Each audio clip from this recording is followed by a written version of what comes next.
Hello students, welcome সকলকে। আমরা আছি ইউটিউব চ্যানেল খাবার ও ম্যাথ ক্লাসে।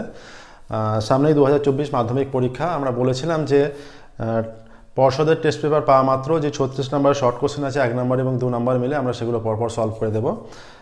বেশ কয়েকটি পেপার আমরা সলভ করে দিয়েছি। আজকে আমরা পেজ নাম্বার 392-2তে যে পেজটা আছে সেই পেপারটা মধ্যশিক্ষা পর্ষদের প্রশ্নবিত্র সমাধান 2024 390 পাতার শ্রীচন্দা MNN ইনস্টিটিউশন যে এটা আছে, MNM ইনস্টিটিউশনের যে কোশ্চেন পেপারটা আছে সেটা আমরা সলভ করব। ঠিক আছে, আজকে দেখো তাহলে শুরু করছি।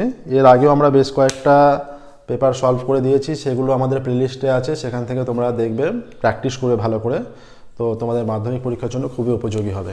আমরা আজকের পেজটা সলভ করতে শুরু করছি। একের দাগের একের যেটা আছে এমসিকিউ, এক ব্যক্তি একটি ব্যাংকে 100 টাকা জমা রেখে 2 বছর পর সমূল চক্রবৃদ্ধি 121 টাকা পেলে বার্ষিক চক্রবৃদ্ধি সুদের হার কত?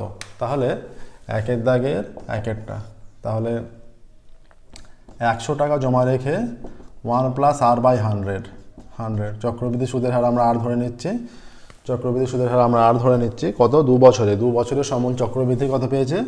শর্ত অনুসারে এইটা হচ্ছে। ঠিক আছে, এখান থেকে আমাদের আর এর মানটা নির্ণয় করতে হবে।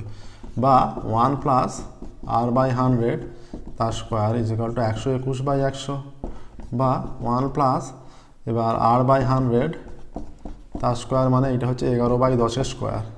উভয় দিকে যদি আমরা রুট করে দিই তাহলে 1 + r/100 = 11/10, বা r/100 = 11/10 - 1, বা r/100 = 10 লসাগু 11 - 10 1 10 হচ্ছে, বা r = 1 10 × 100, 0 0 কেটে গেল, r = 10।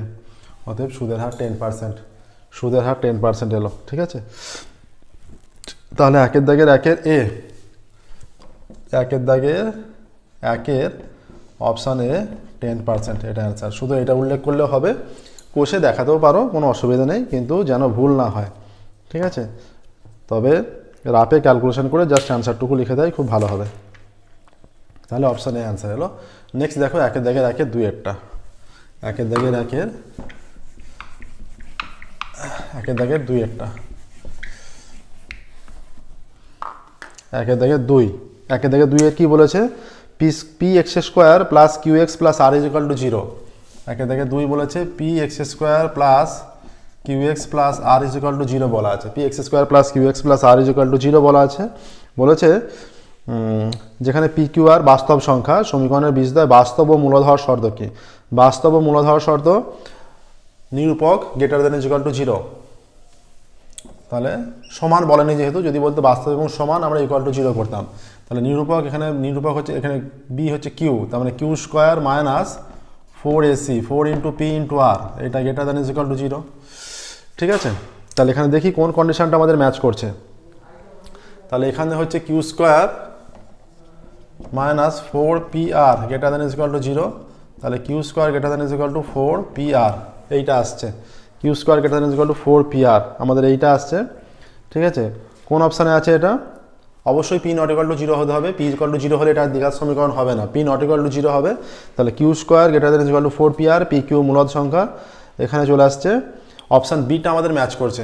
একের দাগে 2 যেটা আছে অপশান বি, এটা ম্যাচ করছে। q² > 4pr। ঠিক আছে, এটা ম্যাচ করছে।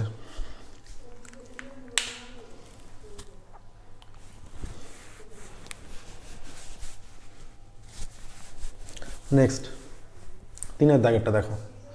একের দাগের 3-এরটা,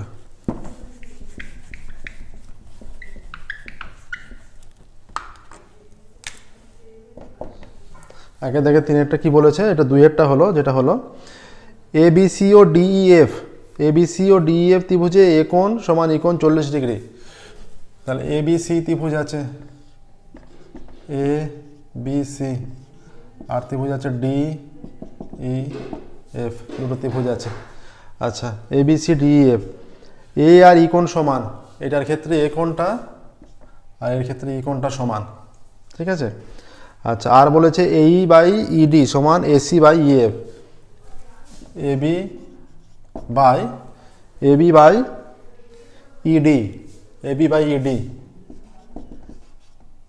আচ্ছা এবি বাই না ইন্টু বলা আছে, AB into AB by ED. আচ্ছা এবি বাই ইডি সমান AC by EF, AC by EF, AB by ED, AB by ED, ঠিক আছে, এসি, এসি বাই ইএফ, এইটা হচ্ছে মানে যাদের মাঝের কোণ তাদের দুপাশের বাহুগুলো আনুপাতিক মান সমান হচ্ছে, ঠিক আছে। আচ্ছা আর কি বলা আছে, এফ কোণ 65, এফ কোণ 65, এইটা এইটা 65 বলা আছে, এফ কোণ 65 বলা আছে, ঠিক আছে। ইএফ এডি ই কোণের সঙ্গে সমান, ঠিক আছে। আচ্ছা এফ কোণ 65 বলা আছে, তাহলে কি কোণের মান আছে, বি কোণের মান, বি কোণের মান এখানে স্বাভাবিক 65 হবে, বি কোণের মান দেখেই বোঝা যাচ্ছে বি কোণ 65 হবে, আনুপাতিক মান সমান যেহেতু, তাহলে বি কোণের মান 65ই হবে, দেখেই বোঝা যাচ্ছে, ঠিক আছে। যেহেতু আনুপাতিক মান সমান আছে, বি কোণের মান 65 হবে। তাহলে কোণ বি ইজ ইকুয়াল টু, কোণ বি 65 হচ্ছে, কোণ বি 65।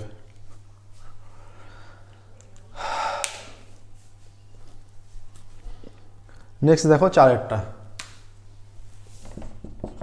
এটা কোনটা হলো, একের দাগের তিনের হলো option B 65 degree, option B 65 degree আসছে, অপশান বি 65 ডিগ্রি। নেক্সট পরেরটা tan alpha plus cot alpha is equal to 2,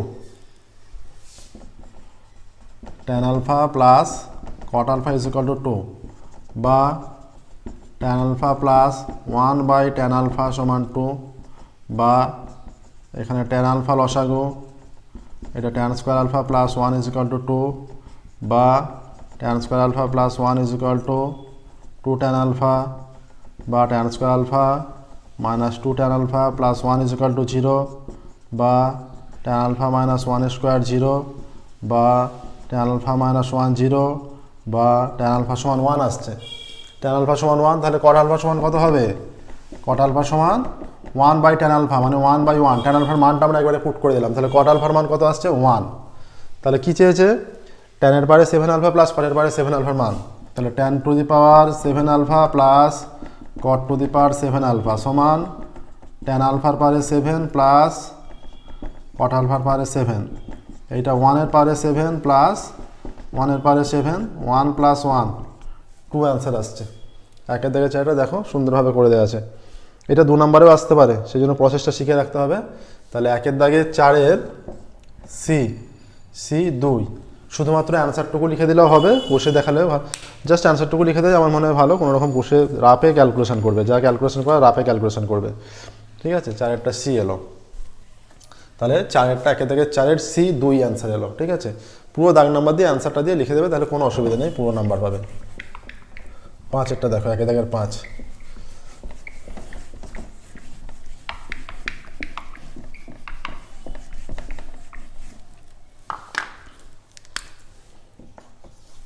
পাঁচেরটা কি বলেছে দেখে নি, দুটি লম্ববৃত্তাকার চোঙের আয়তনের অনুপাত 1:4, লম্ববৃত্তাকার চোঙের আয়তনের অনুপাত 1:4, তাহলে আমরা মনে করছি পাই r1 স্কোয়ার h1 পাই r2 স্কোয়ার h2 1/4, ঠিক আছে, আয়তনের অনুপাত।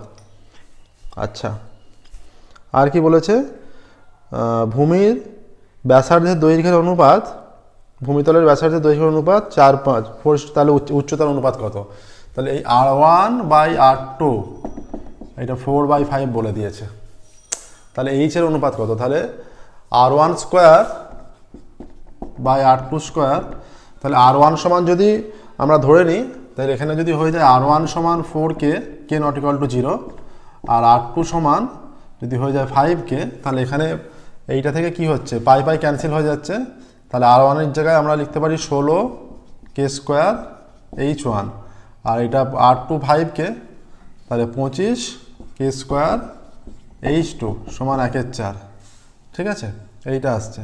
তাহলে k স্কোয়ার ক্যান্সেল হলে h1 বাই h2 সমান 25টা এদিকে গেলে ওপরে চলে যাবে, 16 এখানে 4 আছে, 4 16 64 হয়ে যাচ্ছে, ঠিক আছে, তাহলে 25 64তে চলে আসছে।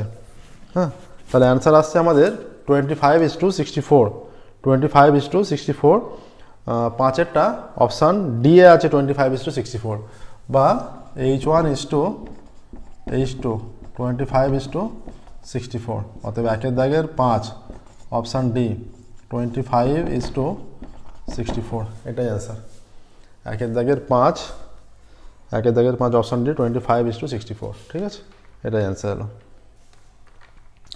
নেক্সট 6-এরটা দেখো, 6-এর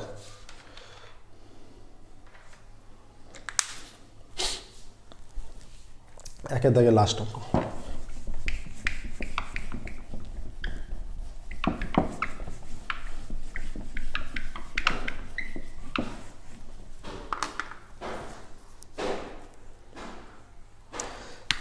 একটা তথ্য দিয়েছে 37, 34, 30, 36, 6-এরটা 37, 34, 30, 36, 37, 34, 30, 36, 38, 35, 40, 37, 34, 30, 36, 38, 35, 40, 38, 35, 40, ঠিক আছে, 38, 35, 40, 39, 39, এই কটা তথ্য আছে, 39, তাহলে কটা হলো 1 2 3 4 5 6 7 8, 8টা হলো, ঠিক আছে, তাহলে 1 2 3 4 5 6 7 8, 8টা হলো।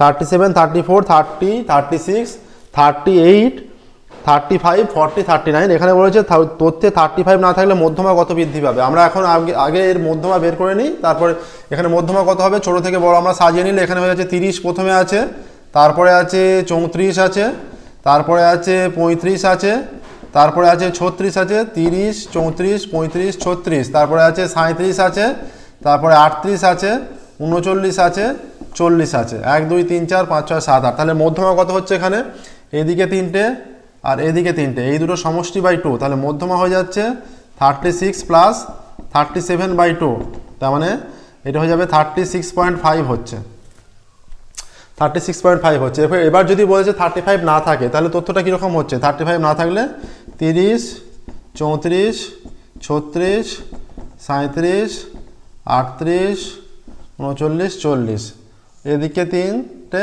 এদিকে 3টে, তার মানে এক্ষেত্রে মধ্যমা 37, এক্ষেত্রে মধ্যমা হয়ে যাচ্ছে 37। বলছে তাহলে না থাকলে মধ্যমা কত বৃদ্ধি পাবে, তাহলে মধ্যমা বৃদ্ধি পাচ্ছে 37, কত বৃদ্ধি পাচ্ছে 37 মাইনাস 36.5, মানে 0.5 বৃদ্ধি পাচ্ছে, 0.5 বৃদ্ধি পাচ্ছে মধ্যমা।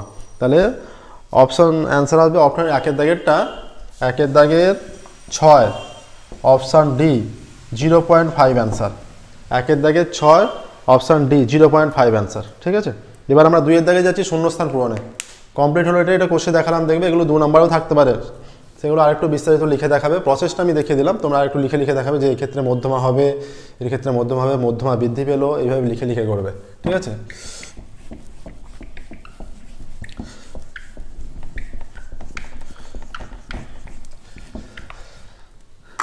আচ্ছা, 2-এর দাগের প্রথমটা কি বলেছে, অংশীদারি কারবারে লাভ বন্টনের কোনো সুনির্দিষ্ট নীতি উল্লেখ না থাকলে লাভ অংশীদারের ড্যাশ অনুপাতে, যদি কোনো নীতি উল্লেখ না থাকে তাহলে মূলধনের অনুপাতে বন্টিত হবে। শূন্যস্থানে মূলধন, যদি কিছু উল্লেখ না থাকে লাভ্যাংশটা মূলধনের অনুপাতে হবে, মূলধনের অনুপাতে, শূন্যস্থানে মূলধনের অনুপাতে হবে, মূলধনের এখানে অনুপাতে লেখা আছে, মূলধনের অনুপাতে বন্টিত হবে, ঠিক আছে, মূলধনের অনুপাতে বন্টিত হবে। আচ্ছা, পূর্ণ বাক্যে লিখে দিয়ে শূন্যস্থানের জায়গায় মূলধন লিখে দিলে ভালো, নাহলে মূলধন অনুপাতে লিখে দিলেও অসুবিধা নেই। 2-এরটা, দুটি দ্বিঘাত করণীর যোগফল ও গুণফল একটি মূলদ সংখ্যা হলে করণীদ্বয় ড্যাশ করণী। দুটি দ্বিঘাত করণীর যোগফল ও গুণফল, দ্বিঘাত করণীর যোগফল ও গুণফল মূলদ সংখ্যা হলে করণীদ্বয় অনুবন্ধী করণী, শূন্যস্থানে অনুবন্ধী করণী হলেই, অনুবন্ধী করণী হলেই তবেই তাদের যোগফল ও গুণফল মূলদ হবে। পরেরটা 3-এর দাগেরটা দেখো, 3-এর দাগের শূন্যস্থান, 3-এর দাগের শূন্যস্থান পূরণে বলেছে cos square theta minus sine square theta half হলে cos 4 theta minus sine 4 theta কত। তাহলে এইটা দেওয়া আছে cos square theta minus sine square theta half, অতএব cos 4 theta minus sine 4 theta সমান cos 4 থিটা মানে cos square theta square, sine 4 theta মানে সাইন স্কোয়ার থিটা স্কোয়ার। তাহলে এটা হয়ে যাচ্ছে cos square theta plus sine square theta into cos square theta minus sine square theta, এইটা আসছে cos square theta plus sine square থিটার মান 1, cos square theta minus sine square থিটার মান বলা আছে হাফ, তাহলে হাফ অ্যান্সার আসছে, তাহলে শূন্যস্থানে হাফ হবে। ঠিক আছে, এটাই হবে শূন্যস্থানে। প্রসেসটা দেখে নাও ভালো করে। তাহলে cos 4 থিটা মাইনাস sin 4 থিটার মান এলো হাফ। ঠিক আছে, নেক্সট, কোনো বৃত্তের ব্যাসের প্রান্তবিন্দু দুটিতে অঙ্কিত স্পর্শকদ্বয় পরস্পর, এই যে একটা বৃত্ত, এটা মনে করো বৃত্ত, এটা একটা ব্যাস, এবার ব্যাসের প্রান্তবিন্দু দুটিতে অঙ্কিত স্পর্শকদ্বয় বলেছে, এইটা একটা স্পর্শক, এই প্রান্তে একটা স্পর্শক। তাহলে আমরা কি জানি, বৃত্তের স্পর্শক আর ব্যাসার্ধ পরস্পর লম্ব, তাহলে এই কোণটা 90 ডিগ্রি, এই কোণটা 90 ডিগ্রি, এই কোণটা 90 ডিগ্রি, এই কোণটা 90 ডিগ্রি, এরকম যদি কন্ডিশন হয় নিশ্চয়ই এরা সমান্তরাল হলেই তবে এই কন্ডিশনটা ম্যাচ করবে। তাহলে সমান্তরাল হবে অবশ্যই, ব্যাসের দু প্রান্তে অঙ্কিত স্পর্শকদ্বয় পরস্পর সমান্তরাল। ঠিক আছে, 4এরটা সমান্তরাল। নেক্সট দেখো 5এরটা, একটি পরিসংখ্যা বিভাজনের মধ্যমা যে লেখচিত্রের সাহায্যে পাওয়া যায় তা হলো, একটি পরিসংখ্যা বিভাজনের মধ্যমা, একটা পরিসংখ্যা বিভাজনের ক্ষেত্রে মধ্যমা যে লেখচিত্রের সাহায্যে পাওয়া যায় সেটা কি, সেটা ওজাইভ। ওজাইভ, এগুলো একদমই ছোট ছোট কোশ্চেন দিয়েছে, ওজাইভ হবে এটা। ঠিক আছে, ওজাইভ 5এরটা। নেক্সট দেখো 2 এর দাগের লাস্ট কোশ্চেন 6এরটা, একটি লম্ববৃত্তাকার চোঙের ব্যাসের দৈর্ঘ্য 3 সেমি, লম্ববৃত্তাকার চোঙের ব্যাসের দৈর্ঘ্য 3 সেমি, উচ্চতা 4 সেমি হলে তার ভিতরে সর্বাধিক যে দণ্ড রাখা যাবে। এটা মনে করো একটা লম্ববৃত্তাকার চোঙ,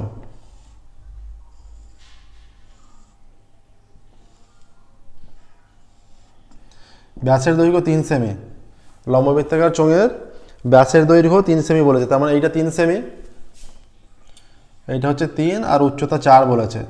যে দণ্ড সর্বাধিক রাখা যাবে সেটা কর্ণ হতে হবে, তার মানে এটা কর্ণ, কর্ণ হলে এটা সর্বাধিক দণ্ড রাখা যাবে, তার মানে কর্ণ হলে এটা 90 ডিগ্রি কোণ, তাহলে তার দৈর্ঘ্য কত হবে, তাহলে এটা অতিভুজ, এটা লম্ব ভূমি যদি হয় তাহলে এইটা স্কোয়ার ইজ ইকুয়াল টু, তাহলে এইটা যদি আমরা এবি নাম দিই তাহলে AB square is equal to, এটা 3 স্কোয়ার প্লাস 4 স্কোয়ার সমান 9 প্লাস 16 ইজ ইকুয়াল টু 25, তার রুট করলে 5 আসছে, তাহলে তার দৈর্ঘ্য হবে 6এরটা, এটা হয়ে যাচ্ছে 6এরটা হয়ে যাচ্ছে, যে দণ্ড রাখা যাবে তার দৈর্ঘ্য 1.5 সেমি, এটা হয়ে যাবে 5 সেমি, 5 সেমি উত্তর হবে। একদমই সহজ অঙ্ক। ঠিক আছে, একদমই সহজ অঙ্ক। দেখো প্রসেসটা বুঝিয়ে দিলাম, যদি 2 নম্বর থাকে কিন্তু এইগুলোই লিখে লিখে বিস্তারিতভাবে করতে হবে, তবে পূর্ণ 2 নম্বর পাওয়া যাবে। এবার দেখো আমরা 3-এর দাগে যাব, 3-এর দাগে যাব, দেখো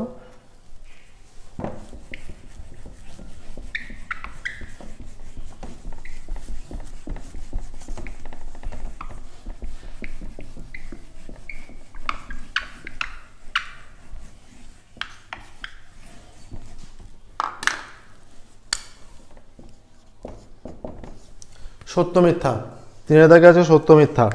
বলছে মূলধন পি টাকা, বার্ষিক চক্রবৃদ্ধি সুদের হার 8%, সুদের পর্ব 4 হলে n বছরের সমূল চক্রবৃদ্ধি, মূলধন পি টাকা, সুদের পর্ব 4 n বছর।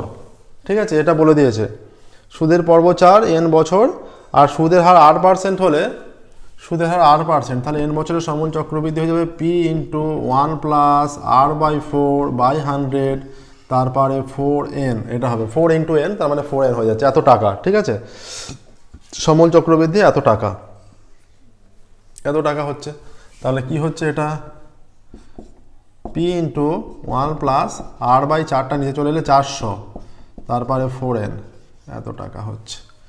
p into 1 plus r/100, p into 1 plus r/400, ঠিক আছে, p ইন্টু 1 প্লাস r/400, তারপরে 4n, এত টাকা।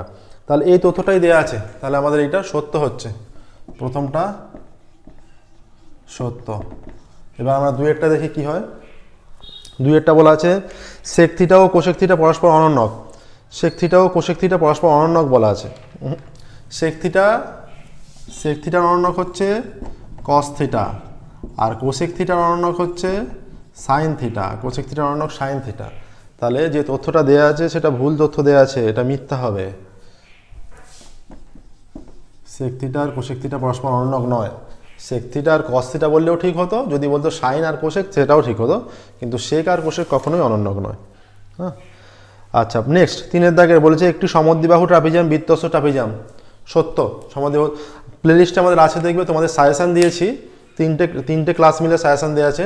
প্রথম ক্লাসটা উপপাদ্য সম্পাদ্য এবং প্রয়োগ সংক্রান্ত সাজেশান দেওয়া আছে, 18টা প্রয়োগ আছে, দেখবে 18টা প্রয়োগের মধ্যে এটা বলা আছে যে প্রমাণ করো বৃত্তস্থ ট্রাপিজিয়াম সমদ্বিবাহু ট্রাপিজিয়াম।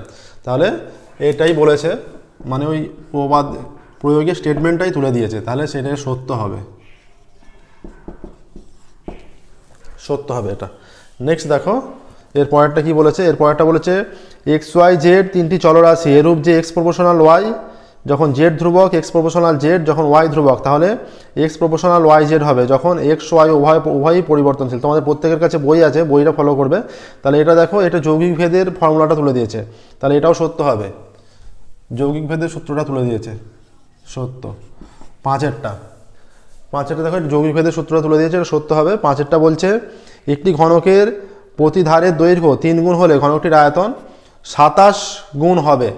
মনে করো ঘনকের বাহুর দৈর্ঘ্য a একক, তাহলে তখন ঘনকের আয়তন a কিউব ঘন একক। এবার প্রতি ধারের দৈর্ঘ্য 3 গুণ করে বৃদ্ধি পেলে সেই ধারটা এটা 3a একক হয়ে যাবে, তাহলে এই ধারের দৈর্ঘ্য 3a একক হয়ে যাবে, তখন আয়তন কত হবে 3a তার হোল কিউব এত ঘন একক। তাহলে এটা হয়ে যাচ্ছে 3 3 9 3 9 27 a কিউব ঘন একক। তাহলে এটা a কিউব, এটা 27 a কিউব, তাহলে 27 গুণ বৃদ্ধি পেল, 27 সামনে গুণ আকারে আছে, তাহলে 27 গুণ বৃদ্ধি পেল। তাহলে এটা বলেছে প্রথম ঘনকের 27 গুণ হবে, তার মানে সত্য। পাঁচেরটা যে তথ্য দেওয়া আছে সেটা সত্য। এবার ছয়েরটায় যাচ্ছি, দেখো ছয়েরটা এক্স চলের এনটি বিভিন্ন মান হলে x1 টু xn যৌগিক গড়ে x বার হলে, তাহলে এখানে দেওয়া আছে x bar is equal two, আমরা কি জানি x থেকে n পর্যন্ত যদি মান হয় এটা হয়ে যায় x1 plus x2 plus dot dot dot plus xn by n, মানে nটা হচ্ছে সামেশন অফ f এর মানটা যেটা এইটা আসছে, ঠিক আছে। এইটা যদি হয় এইটা হয়ে যাচ্ছে এই যে মানটা x1 plus x2 plus dot dot plus xn, এই যে মানটা, এই মানটা হয়ে যাচ্ছে কি বলেছে যে এইটা আমরা লিখতে পারি summation of i is equal to 1 to n, summation of i is equal to 1 to n xi by n, এটা x bar is equal to, ঠিক আছে, এইটা হচ্ছে। তাহলে x bar is equal to এই তথ্যটাই দেয়া আছে, তাহলে x bar is equal to 1 by n summation of i is equal to 1 to n xi, ঠিক আছে, xi। তাহলে এই তথ্যটাই দেওয়া আছে, তার মানে সঠিক তথ্য দেওয়া আছে, এটাও সত্য হবে, ঠিক আছে, সঠিক তথ্য দেওয়া আছে, এটাও সত্যই হবে, তাহলে সত্য হলো, ঠিক আছে, এটাও সত্য হয়ে গেল, সত্য, ঠিক আছে, এটাও আমাদের সত্য এলো, এটাও সত্য এলো, ঠিক আছে, দেখে নাও।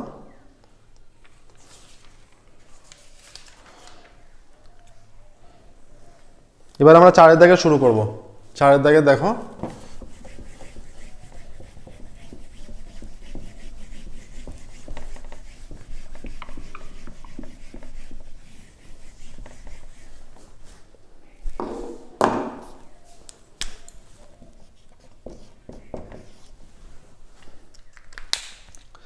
চার দাগের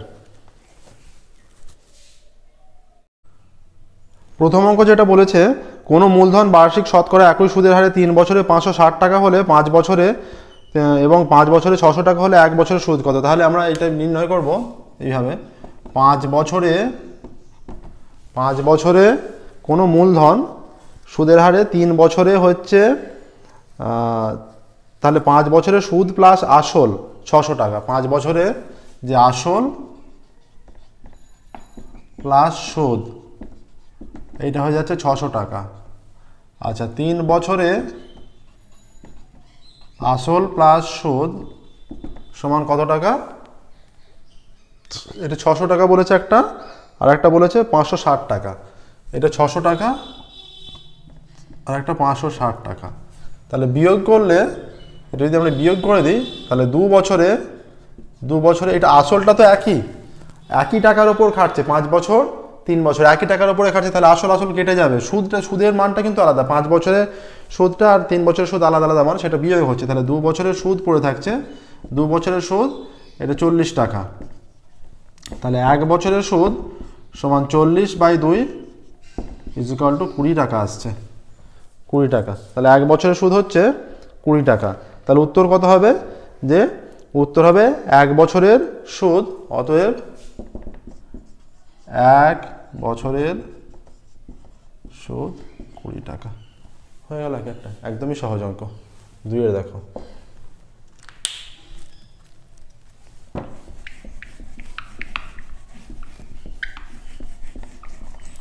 দুইয়েরটা বলেছে যে একটি অংশীদারি ব্যবসায় 3 জনের মূলধন অনুপাত 3:8:5, প্রথম ব্যক্তির লাভ দ্বিতীয় ব্যক্তির লাভের চেয়ে 60 টাকা কম, ব্যবসায় মোট কত লাভ হয়েছিল? 3 জনের মূলধনের অনুপাত, 3 জনের মূলধনের অনুপাত 3:8:5, ধরি মোট লাভ x টাকা। এই একই অঙ্ক আগেও করে দিয়েছি, অন্য পেজে এই একই অঙ্ক আছে। অতএব প্রথম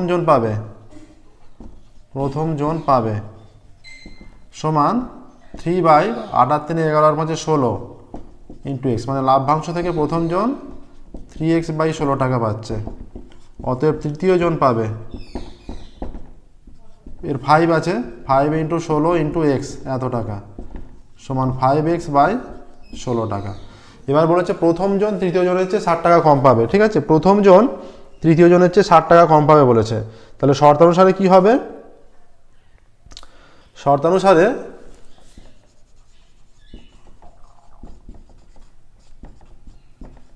5x/16 মাইনাস 3x/16 সমান 60, এখানে 16 লসাগু, 5x মাইনাস 3x সমান 60, বা এটা 2x হয়ে যাচ্ছে, 2x/16 সমান 60, বা x সমান 60 × 16/2, 2 এটা কেটে গেলে এটা 30 হচ্ছে, বা x সমান 348। অতএব মোট লাভ হয়েছিল 480 টাকা। এটাই উত্তর। দেখো না প্রসেসটা, মোট লাভ হয়েছিল 480 টাকা।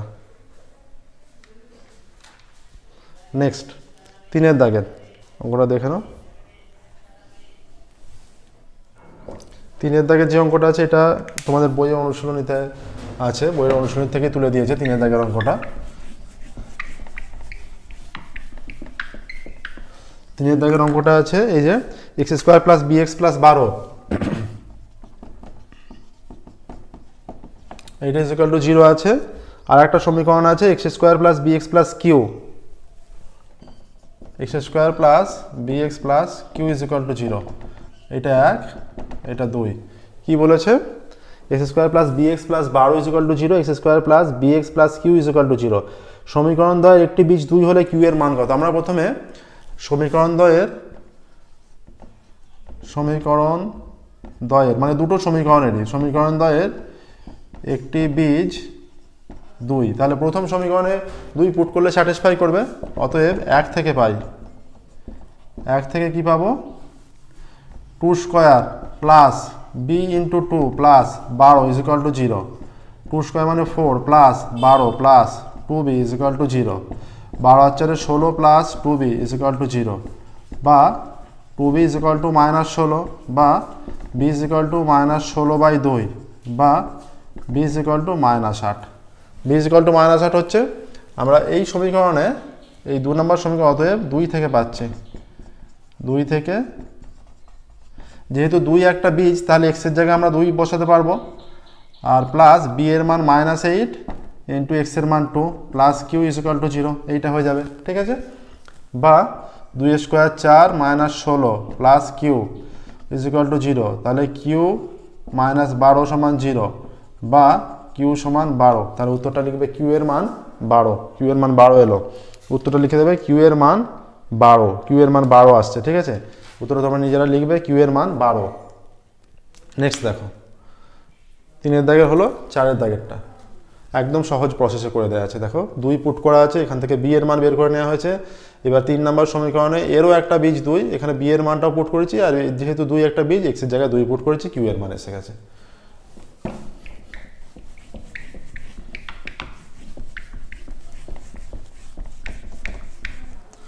এরপর বলেছে 4 দাগেরটা x ∝ y²,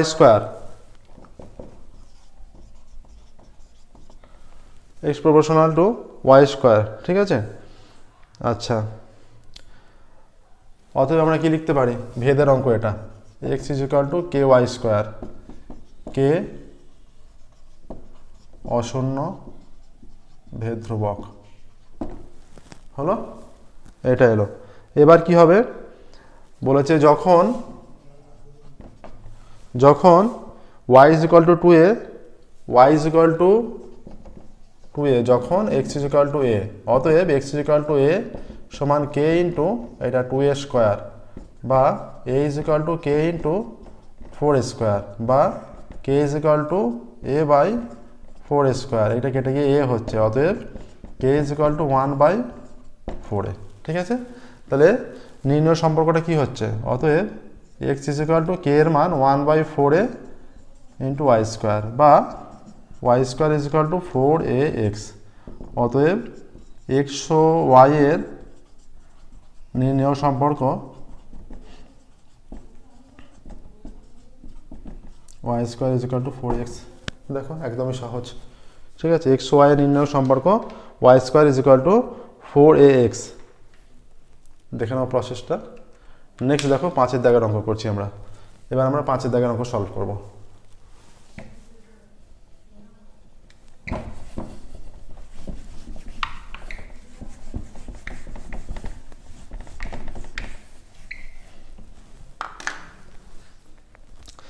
ABCD আয়তাকার চিত্রের ভেতর O বিন্দু এমনভাবে অবস্থিত OB এবং OD, ABCD আয়তাকার চিত্র, ABCD আয়তাকার চিত্রের ভেতর এইটা মনে করো ABCD আয়তাকার চিত্র, ABCD, O বিন্দু এমনভাবে অবস্থিত, তাহলে বলে দিয়েছে যে ABCD আয়তাকার চিত্রের ভেতর O বিন্দু এমনভাবে অবস্থিত, OD 8, OA সমান 5, OA 5, OD 8, ঠিক আছে, OB 6, এইরকম করে একটা জায়গায় নিচ্ছি আমরা।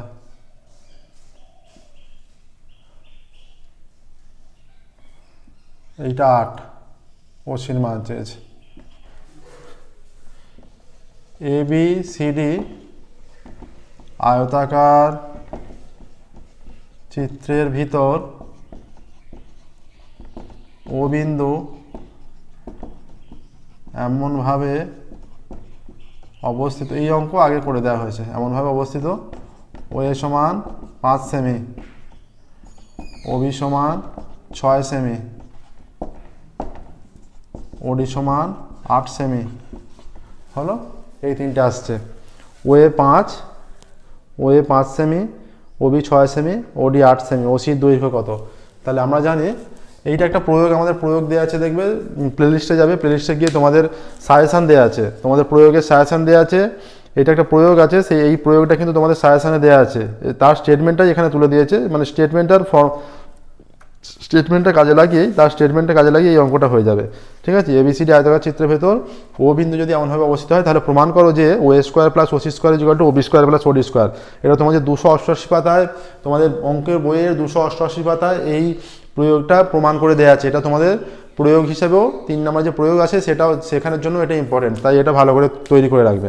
ঠিক আছে, অতএব তাহলে OA square plus OC square সমান OB square plus OD square, বা OA কত, OA এর মান 5 স্কোয়ার প্লাস OC স্কোয়ার সমান OBর মান কত, OBর মান 6 আর ODর মান 8, বা 25 প্লাস OC স্কোয়ার সমান 36 প্লাস 64, বা OC স্কোয়ার সমান এটা 100 মাইনাস 25, বা OC স্কোয়ার সমান 75, বা OC সমান 75কে রুট করলে 5√3 হয়। ঠিক আছে, 5√3 হয়, এটা প্লাস মাইনাস 5√3 হবে পরের লাইনে। অতএব OC সমান পজিটিভটা নিতে হবে। অতএব OC এর কি বলেছে যে OC এর দৈর্ঘ্য, অতএব OC এর দৈর্ঘ্য 5√3 সেমি, OC এর দৈর্ঘ্য 5√3 সেমি। ঠিক আছে, এটা আসছে। দেখো তোমরা 2 নম্বরের অঙ্কের ক্ষেত্রে যে কোনো চিত্র অঙ্কন করবে, স্কেল কম্পাস পেন্সিল ইউজ করে চিত্র অঙ্কন করবে, পেনে কোনো চিত্র অঙ্কন করবে না। ঠিক আছে,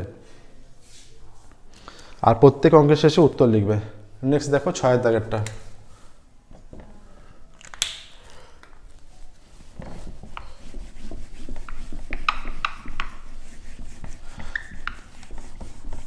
তোমাদের অনেকেই থাকতে পারে যারা পরিচিত, যারা CBSE এবং ICSE ISC বোর্ডে পড়ে, তাদের আমাদের একটা অন্য চ্যানেল আছে, ক্যালকুলাস ক্লাসরুম। এই চ্যানেলে তোমরা ক্লাস 11-12 যখন পড়বে, এই চ্যানেলে তোমার ক্লাস 11-12 সমস্ত অঙ্ক কষে দেওয়া আছে, প্লেলিস্টে আছে, তোমরা সেখানে পেয়ে যাবে। কিছুটা যেটা বাকি আছে সেটা পরে কমপ্লিট করে দেওয়া হবে। ক্লাস 11-12 পড়াকালীন সমস্ত অঙ্ক পেয়ে যাবে। আর এই চ্যানেলটা তোমাদের পরিচিত অনেকে থাকতে পারে, ক্যালকুলাস ক্লাসরুম। এখানে সিবিএসসি, আইসিএসসি এবং আইএসসি যারা ইংলিশ মিডিয়ামের স্টুডেন্ট, ক্লাস 9 to 12 আমাদের এই চ্যানেল, সেখানে এর সমস্ত অঙ্ক করে দেওয়া আছে। ইংলিশ মিডিয়ামের সমস্ত অঙ্ক এই চ্যানেলে করে দেওয়া আছে, ঠিক আছে। আর তোমাদের থাকতে পারে অনেকে পরিচিত যারা কম্পিটিটিভ এক্সাম দিচ্ছে, পরীক্ষা চাকরির জন্য, কম্পিটিটিভ ম্যাথ ক্লাস। এখানে কম্পিটিটিভ পরীক্ষার ক্ষেত্রে ম্যাথ একটা ইম্পর্টেন্ট সাবজেক্ট, মানে ম্যাথ একটা ইম্পর্টেন্ট পার্ট আর কি। প্রত্যেকটা কম্পিটিটিভ এক্সামেই ম্যাথ থাকে এবং ম্যাথে স্ট্রং হয়ে গেলে কম্পিটিটিভ এক্সামে সাকসেস পাওয়া খুবই সহজ। তাই প্রত্যেকটা কম্পিটিটিভ এক্সামে যে ধরনের ম্যাথ আছে সেই ধরনের ম্যাথই এই কম্পিটিটিভ ম্যাথ ক্লাস আমাদের এই চ্যানেল, ইউটিউব চ্যানেলে করানো হয়, ঠিক আছে। এটা ফলো করলে অনেক বেশি কার্যকর হবে। 6টা দেখো,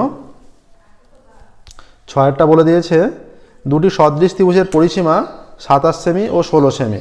দুটি সদৃশ ত্রিভুজের পরিসীমা, দুটি সদৃশ ত্রিভুজের পরিসীমা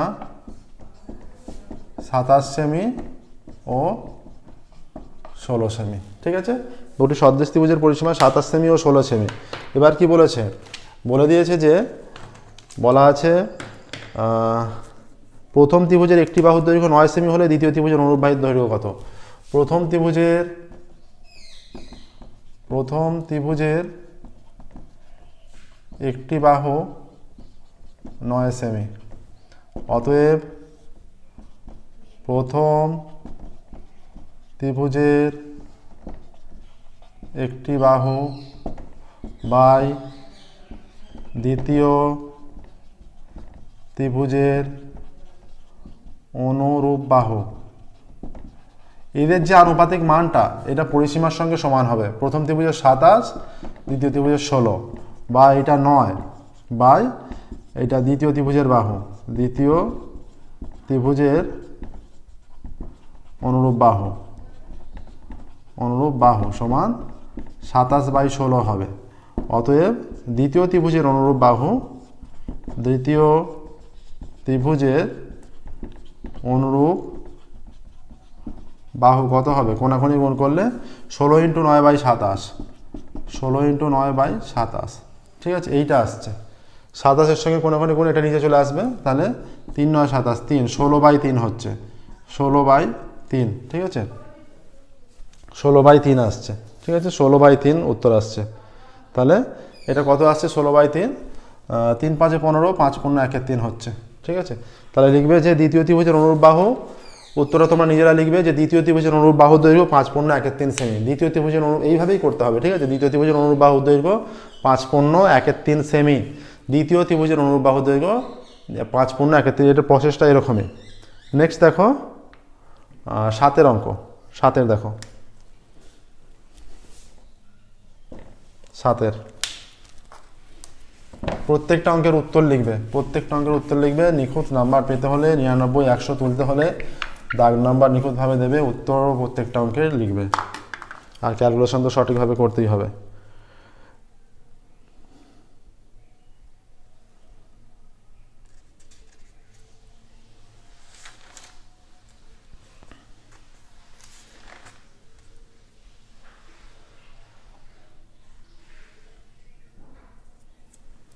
ও কেন্দ্রবৃত্তের, এখানে বলে দিয়েছে যে ও কেন্দ্রবৃত্তের, এখানে বলা আছে ও কেন্দ্রবৃত্তের ব্যাসার্ধের দৈর্ঘ্য 5 সেমি, ও বিন্দু থেকে 13 সেমি দূরে পি বিন্দু থেকে বৃত্তের ওপর স্পর্শকের দৈর্ঘ্য পি কিউ এবং পি আর, পি কিউ ও আর চতুর্ভুজের ক্ষেত্রফল। এটা ও কেন্দ্রবৃত্তের, এখানে পি একটা বিন্দু, এটা P Q R P R স্পর্শক, এটা মনে করো পি কিউ পি আর স্পর্শক, এটা ও কেন্দ্র, এইটা, ঠিক আছে। তাহলে চেয়েছে ও কেন্দ্রবৃত্তের ব্যাসার্ধ দৈর্ঘ্য 5 সেমি, ও বিন্দু থেকে 13 সেমি দূরে পি বিন্দু আছে, P Q R P R দুটো স্পর্শক, পি কিউ ও আর এর ক্ষেত্রফল চেয়েছে। তাহলে ও কেন্দ্রবৃত্তের ব্যাসার্ধ 5 সেমি, ও কেন্দ্রীয় বৃত্তের ব্যাসার্ধ 5 সেমি, অতএব ও কিউ সমান ও আর সমান 5 সেমি। ঠিক আছে, ও কিউ সমান ও আর সমান 5 সেমি। ও বিন্দু থেকে 13 সেমি দূরে পি বিন্দু, ও বিন্দু থেকে 13 সেমি দূরে পি বিন্দু। ঠিক আছে, P Q O P R বৃত্তের স্পর্শক, বৃত্তের স্পর্শক। আমরা জানি ব্যাসার্ধ ও স্পর্শক লম্ব হয়, তাই তো, লম্ব হয়। অতএব ত্রিভুজ পি ও কিউ এর, এরকম একটা উপপাদ্য আমাদের ছিল যে বহিস্থ কোনো বিন্দু থেকে স্পর্শক অঙ্কন করলে স্পর্শক দুটোর দৈর্ঘ্য সমান হবে এবং তারা কেন্দ্রে সমান কোণ উৎপন্ন করবে। তার মানে এরা সর্বসম হবে। ঠিক আছে, এরা সর্বসম হবে। সর্বসমর সাহায্যে আমরা কেন্দ্রে সমান কোণটা প্রমাণ করতাম। তার মানে এই ত্রিভুজের ক্ষেত্রফল যা, এই ত্রিভুজের ক্ষেত্রফল তাই। আমরা এই ত্রিভুজের ক্ষেত্রফলটা বের করে নেব, তাহলে তার সঙ্গে এই ত্রিভুজের ক্ষেত্রফলটা একই হবে। তাহলে ত্রিভুজ পি কিউ ও, ত্রিভুজ ওপি কিউ এর, ও কিউ সমান 5 সেমি আর ওপি সমান 13 সেমি। ত্রিভুজ ওপি কিউ সমকোণী ত্রিভুজ, এটা সমকোণী ত্রিভুজ। ঠিক আছে, ত্রিভুজ ওপি কিউ সমকোণী ত্রিভুজ। অতএব, কারণ এটা 90 ডিগ্রি কোণ, স্পর্শক এবং ব্যাসার্ধ সর্বদা লম্ব হয়, অতএব এটা সমকোণের বিপরীত বাহুকে অতিভুজ বলা হয়। O Q square plus P Q square সমান ওপি স্কোয়ার, বা ও কিউ মানে এটা 5 square plus P Q square এটা 13 স্কোয়ার, বা পি কিউ স্কোয়ার সমান 13 13 169 মাইনাস 5 5 25, বা পি কিউ স্কোয়ার সমান 144। অতএব পি কিউ সমান প্লাস মাইনাস 12, অতএব পি কিউ সমান 12, অতএব পি কিউ সমান 12 সেমি, পি কিউ সমান 12 সেমি হচ্ছে। ঠিক আছে, অতএব তাহলে এইটা যদি লম্বা, এটা ভূমি হয়ে যায়, ত্রিভুজ ও পি কিউ এর ক্ষেত্রফল সমান 1/2 × 12 × 5 এত বর্গ সেমি হবে। এটা 6 হয়ে যাচ্ছে, 5 6 30 বর্গ সেমি, 30 বর্গ সেমি। অতএব চতুর্ভুজ পি কিউ ও আর এর ক্ষেত্রফল, তাহলে এই দিকটা দুটো চতুর্ভুজটাকে দুটো সমান ভাগে ভাগ করা হয়েছে। তাহলে ওপরের যে ত্রিভুজটার ক্ষেত্রফল যা, তার নিচের ত্রিভুজের ক্ষেত্রফলও তাই হবে। ঠিক আছে, তাহলে পি কিউ আর এর ক্ষেত্রফল সমান 30 + 30 বর্গ সেমি সমান 60 বর্গ সেমি, 60 অ্যান্সার আসছে। ঠিক আছে, নেক্সট দেখো, এটা হয়ে গেল। এবার পরবর্তী অঙ্ক, প্রত্যেকটা পেজেই জ্যামিতির থেকে 3টে শর্ট কোশ্চেন পাবে 2 নম্বর করে, জ্যামিতির থেকে 3টে শর্ট কোশ্চেন পাবে 2 নম্বর করে। তাহলে এটা 7এরটা হলো, এবার 8এরটা কি বলেছে দেখি।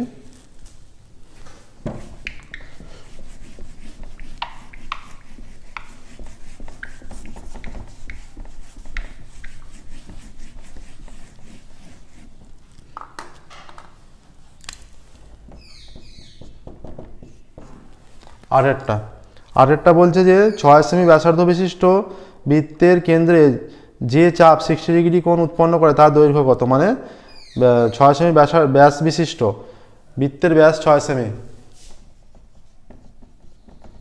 বৃত্তের ব্যাস 6 সেমি, অতএব বৃত্তের ব্যাসার্ধ 6/2 সেমি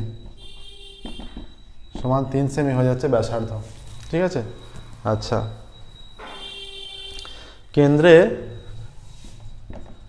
কেন্দ্রে 60 ডিগ্রি সমান π/3 কোণ উৎপন্ন হয়। কি চেয়েছে, যে চাপের দৈর্ঘ্য চেয়েছে। আমরা কি জানি, অতএব আমরা জানি S = r θ, বা S সমান r এর মান 3 আর θ এর মান π/3, বা S সমান 3। অতএব চাপের দৈর্ঘ্য এখানে পাই, চাপের দৈর্ঘ্য পাই চলে আসছে, ঠিক আছে। বলছে বৃত্তের কেন্দ্রে যে চাপ উৎপন্ন হয় তার দৈর্ঘ্য কত, তাহলে পাই সেমি হয়ে যাচ্ছে, পাই সেমি।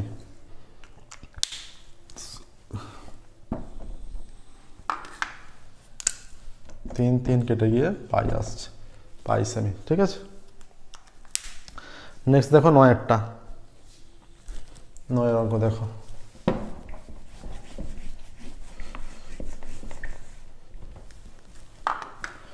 নয়ের কি বলেছে, sin π/6 cos π/3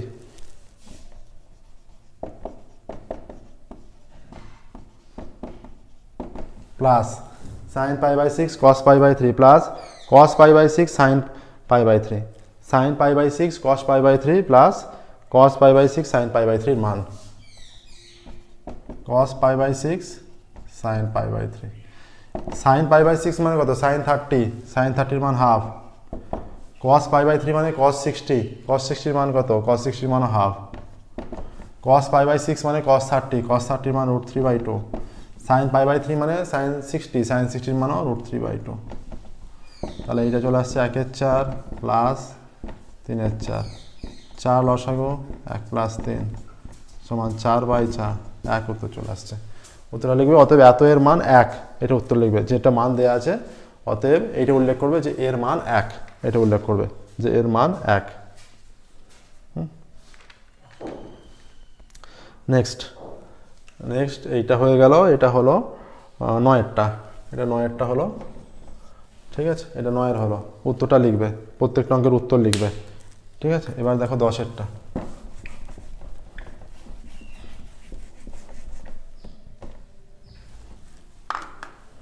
10-এর কি বলেছে, একটি গোলকের আয়তন ভি ঘন একক, বক্রতলের ক্ষেত্রফল এস বর্গ একক হলে একটা প্রমাণ দেখাতে বলেছে। একটি গোলকের আয়তন ভি, ধরি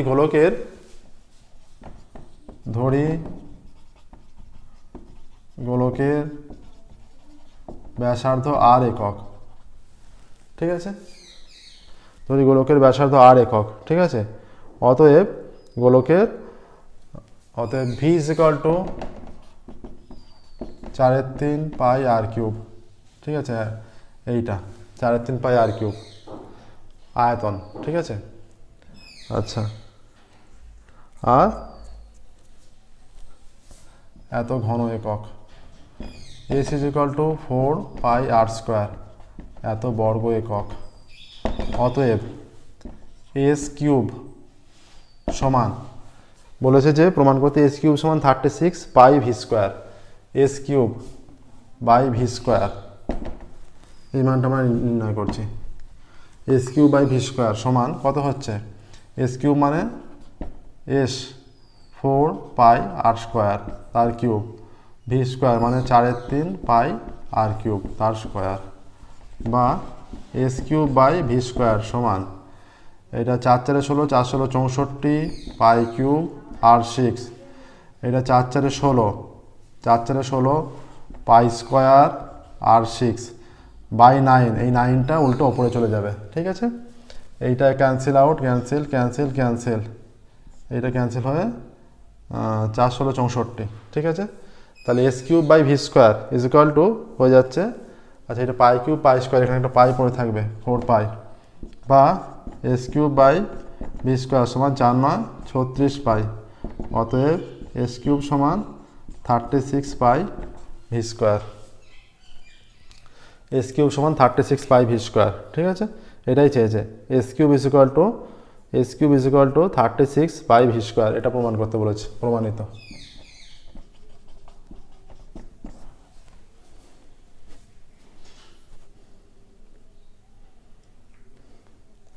নেক্সট দেখো 10-এর হলো, এবার 11-টা, 11 দেখো,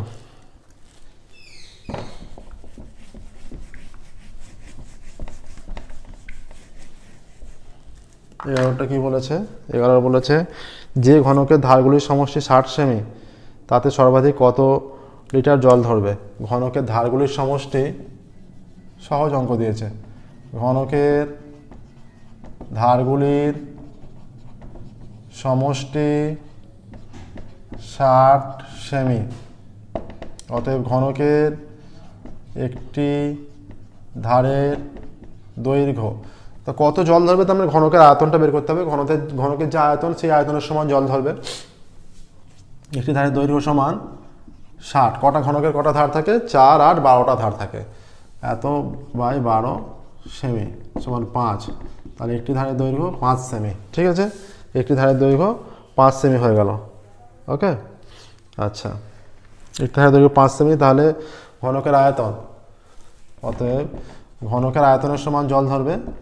ঘনকের আয়তন সমান বাহু কিউব মানে 5-এর কিউব, এত ঘন সেমি সমান 125 ঘন সেমি। ঠিক আছে, 125 ঘন সেমি। এবার 125 ঘন সেমি হচ্ছে, তার মানে এটাকে যদি আমরা ঘন ডেসিমিতে আনতে চাই, কারণ 1 ঘন decimetre is equal to 1 litre, তাহলে যদি আমরা লিটার এককে প্রকাশ করতে চাই, কত লিটার, লিটারে চেয়েছে, তাতে সর্বাধিক কত লিটার জল ধরবে, তাহলে আমরা এই যে kilometre, hectometre, decametre, metre, decimetre, তারপর সেন্টিমিটার, তাহলে 1 ঘর এদিকে আসছে। আর যেহেতু ঘনতে আছে, তার মানে নর্মালি 1 ঘর এদিকে এলে 10 দিয়ে ভাগ, কিন্তু ঘন দিয়ে আছে তাই 1000 দিয়ে ভাগ করতে হবে। তাই 125 বাই 1000 এত ঘন ডেসিমি লিখে তারপর লিটার লিখব। ঠিক আছে, এত ঘন সেমি থেকে এখানটা ঘন সেমি ছিল, এখানে ঘন সেমি ছিল, যেই ভাগ করলাম আমরা এটা ঘন ডেসিমি হয়ে গেল। ঠিক আছে, এইটা হচ্ছে 125 দিয়ে কাটলে 1, এইটা 8 সমান 1-এর 8 লিটার। ঠিক আছে, এইটা এলো ঘনকের আয়তন 1-এর 8 লিটার। তাহলে আয়তনের সমানই জল ধরবে, তাহলে ঘনকে জল ধরবে 1-এর 8 লিটার। অতএব ঘনকটিতে 1-এর 8 লিটার জল ধরবে, এটাই অ্যান্সার। ঘনকটিতে 1-এর 8 লিটার জল ধরবে। ঠিক আছে, এটা অ্যান্সার এসে গেল। নেক্সট দেখো, 11টা হয়ে গেল। লাস্ট অঙ্ক, এই পেজের লাস্ট অঙ্ক, পেজ নাম্বার 392, পেজ নাম্বার 392 এর 2 নম্বরের লাস্ট অঙ্ক, 4-এর দাগের। এক্স চলরাশির 4টি মান ABCD। ঠিক আছে, এক্স চলরাশির 4টি মান ABCD দেওয়া আছে।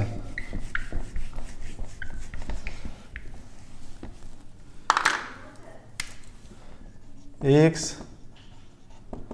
চলরাশির 4টি মান ABCD হলো, এক্স চলরাশির 4টি মান ABCD। আচ্ছা, তাদের তো পরিসংখ্যা মানে এটা আছে P বার, এবং এদের পরিসংখ্যা যথাক্রমে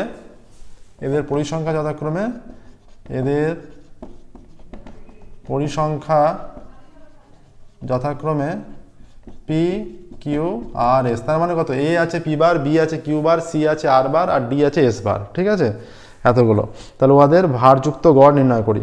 অতএব এদের ভারযুক্ত গড় কত হবে, অতএব একদমই সহজ অঙ্ক দিয়েছে, ভারযুক্ত গড় সমান, তাহলে AP plus BQ plus CR plus DS, তাহলে এরা টোটাল কত বেরিয়ে গেল। এবার গড় নির্ণয় করতে হলে মানে যেটা যতবার আছে সেইটা দিয়ে ভাগ করতে হয়। যতবার আছে মানে এই যে পরিসংখ্যার মানটা, তার মানে P plus Q plus R plus S, এটাই অ্যান্সার হবে।